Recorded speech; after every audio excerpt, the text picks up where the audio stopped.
বিড়ি সিগারেট খাবো, মাথায় তো কাজ করছে না, এদিকে টাকা পয়সাও নেই। কাজ কাম করবো, কাজ কামও হচ্ছে না। আব্বার কাছে দিয়ে বললাম আব্বা 10টা টাকা দাও, কি করলো?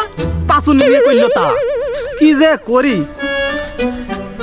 পাইছি আইডিয়া।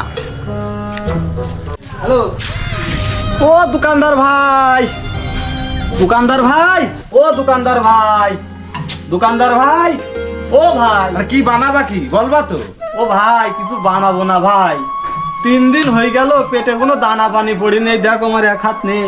কিছু টাকা দাও, আমি খাবো কিছু। টাকা দিলি তো করবা নিশা বানি, তোমাদের তো কোনো ভরসা নেই।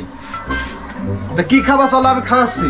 তা ভাই চলো, আমি দোকান থেকে কিছু কিনে খাওয়াচ্ছি। তা ভাই চলেন চলেন চলেন। এ কি, এ তো মেঘ না চাইছি জল, এ সুযোগ মিস করা যাবে না, বড় দান মারতে হবে। তা ভাই তুমি খাবা কি? ও ভাই আমি বিরিয়ানি খাবো। বলো কি, আমার জীবনে কোনোদিন আমি বিরিয়ানি চকি দেখলাম না, শুধু নাম শুনে গেলাম। আর তুমি খাবা বিরিয়ানি? নাও 20 টাকা নিয়ে তুমি যা খাবো যা পারো তাই করো, যাও।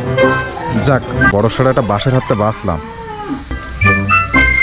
এই রে, ওই শালা করিস কি? ও তো সেই যে হাত নেই ওই হাত দিয়েই টাকা নেছে। শালা আবারও বিশ্বাসের মার খেলাম। আমি আবারও হতাশ।